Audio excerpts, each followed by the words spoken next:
What? Hey guys, welcome back to my channel. If you're new here, please do subscribe.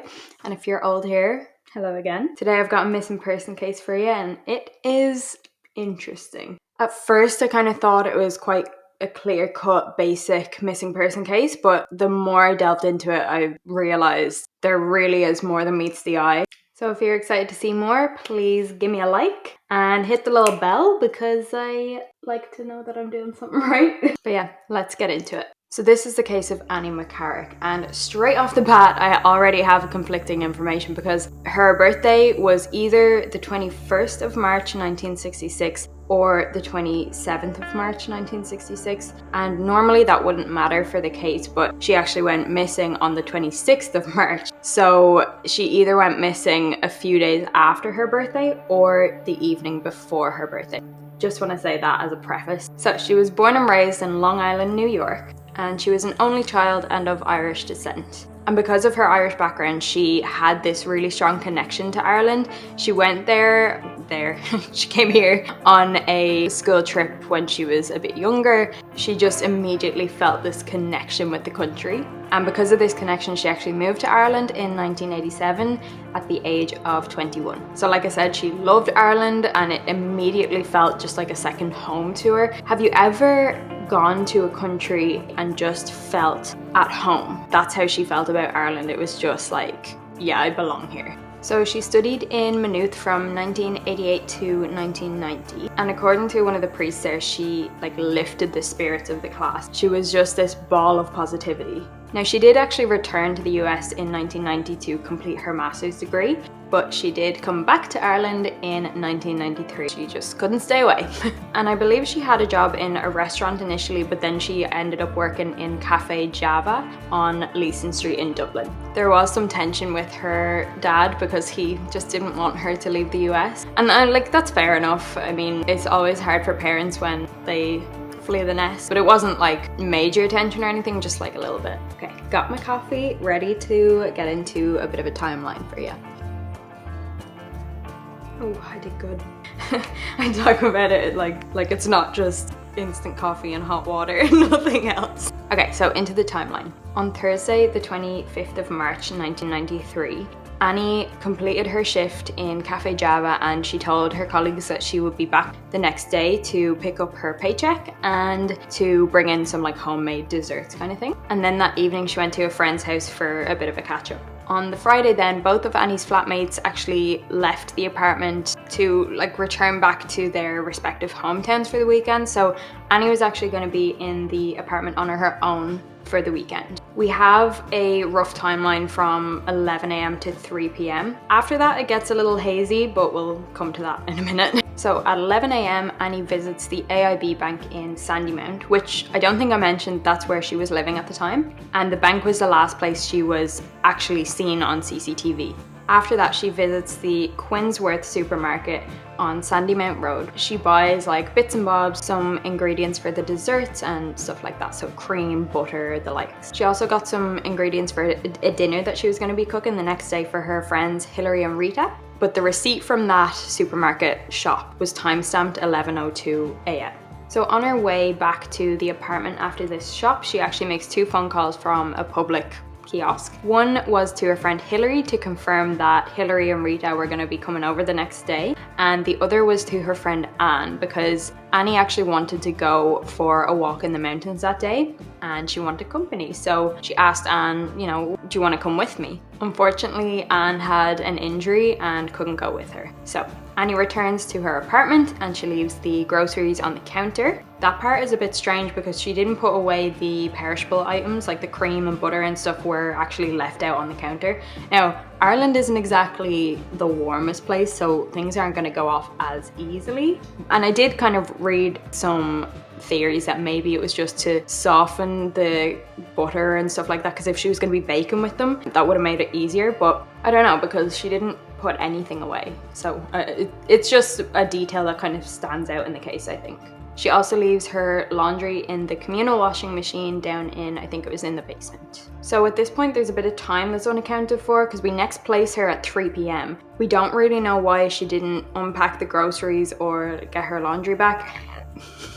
my throat in the space of those 4 hours. That's a bit strange because you'd think if groceries were left on the counter that she would have left in a hurry or something like that, but I don't know. So 3 p.m. when we next place her. She's seen leaving the apartment complex by a plumber, and another witness said they saw her waving a bus down on her street. This street was New Grove Avenue, and there was only one bus stop on it, and the only bus that passed through there was the 18. This bus travels west towards Ranelagh. At 3:40 p.m. we place her again waiting at a bus stop in Ranelagh. So she's waiting for the 44 bus. Now she was seen by a former colleague, and this colleague like tried to wave her down, but Annie managed to get up the stairs before she could see her. These two bus routes would have been the most straightforward way to get to Enniskerry, which is where she loved to go for walks. Now this girl that got on the same bus as Annie actually got off in Milltown, so she never actually saw Annie again. So really after this,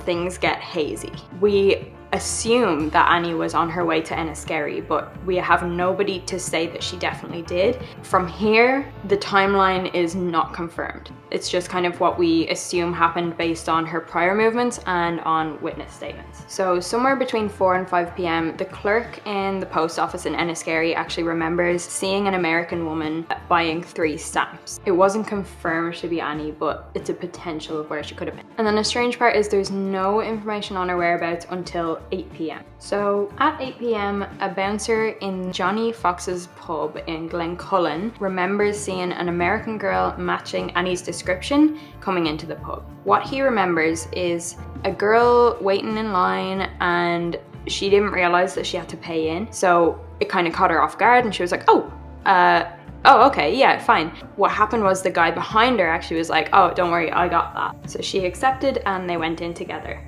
The bouncer has no further recollection of her that night. Now, when I looked into the actual location of these two places in comparison with each other, Enniskerry and Glencullen, they're not that close. Like, they're not that far, but let me get into my thoughts on how she could have gotten from Enniskerry to Glencullen.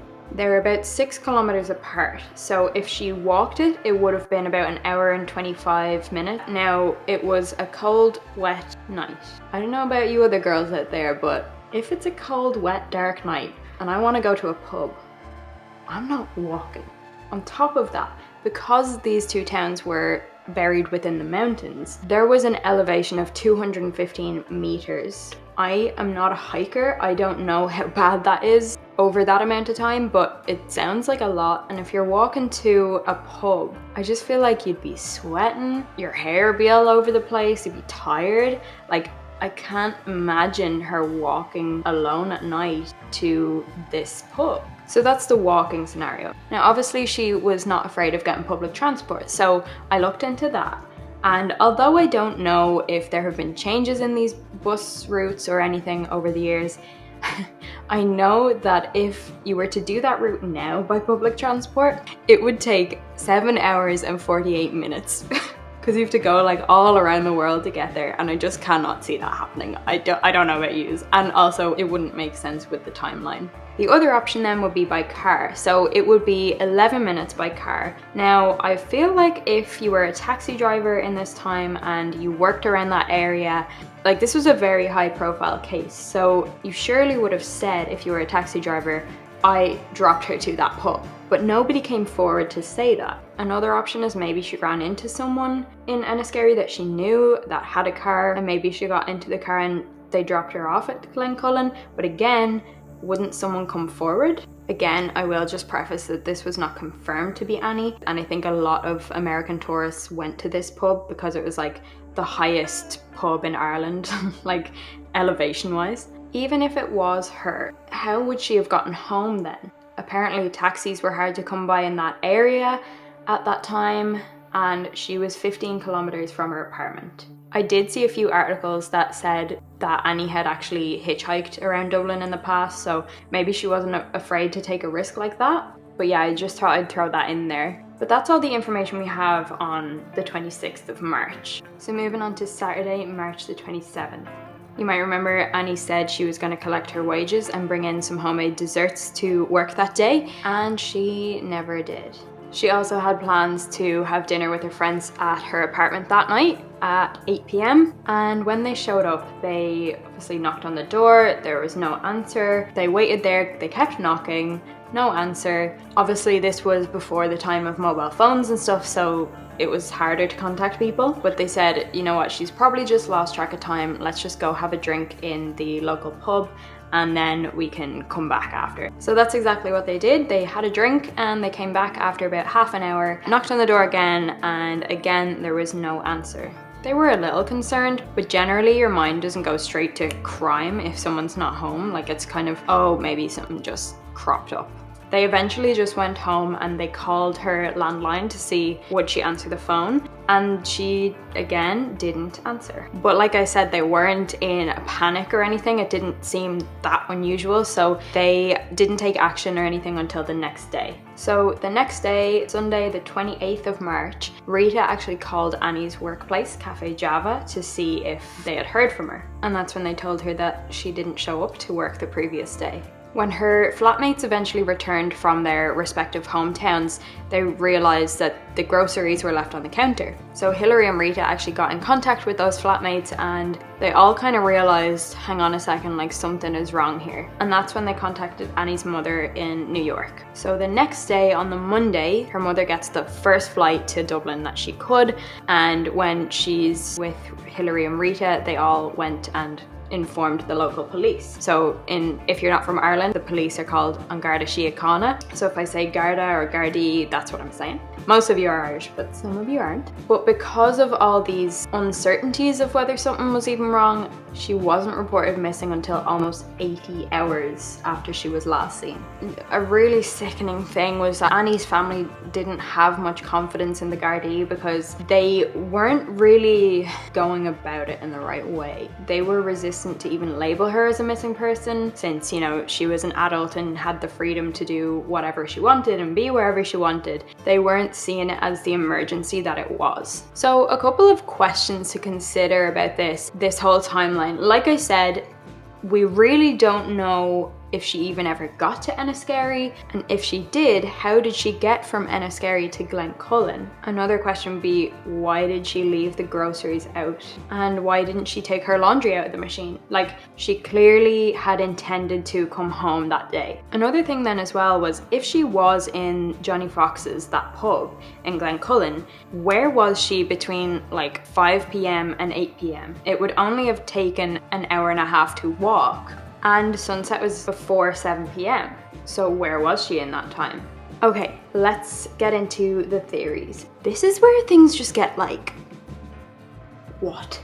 The first theory is surrounding the guy that was at the bar. I'm gonna explain this theory as if we know it's definitely her at the bar, just so that I'm not saying it every 2 seconds, so just so you know. The guy that paid for Annie at the bar never came forward, so that's already a little suspicious, but they actually released a police sketch. Now in 2009, some information came out about this man, and he was actually a hitman for the IRA. At the time of Annie's disappearance, he was on the run for murder, and he was staying in a safe house not that far from Glencullen with a couple of friends. I'll also just say, this information, according to the sergeant, came from a very reliable source. And according to this source, this hitman was very attracted to Annie. And the combination of alcohol and Annie's curiosity and excitement about anything Ireland created like the perfect environment for him to just spill the beans. So he supposedly told her all of his deepest, darkest secrets about the IRA and about things he had done and other people had done,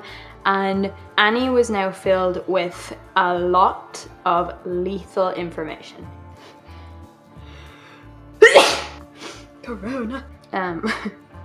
So whether Annie was outraged or the man just realized, oh crap, I'm after saying way too much, he basically copped on to the potential consequences of what he had just told her. He then offered her a lift in his Ford Sierra, his car that was provided by the IRA, and then he made a very smart move. He told Annie to go ahead, go into the parking lot, and he was going to go to the bathroom and meet her outside. And he did this so that nobody would see them leaving together. What he allegedly did next was he drove her up to the mountains, killed her, and concealed her body in some bushes. That's where he returned to the safe house and told his friends, "Ugh, I'm after getting myself in a bit of a pickle, can you please help me out?" And he told them that he thought Annie was a northern spy, and together they all went back to the mountains and got rid of Annie's body somewhere in the Dublin and Wicklow Mountains. And this man ended up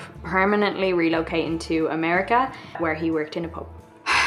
Now, this theory, I will just say, does that not seem like a lot of detail considering we don't even know if she was in Glencullen? Okay, that brings me on to the second theory, which is the romantic interest theory. Supposedly, there is a man that Annie had possible romantic connections with, and according to some local gossip, Annie had shared with one of her friends that the previous Saturday they had spent some time together, but she admitted that she thinks it went too far and she just didn't want to even think about it. Now, this mystery man was terrified that his girlfriend would find out.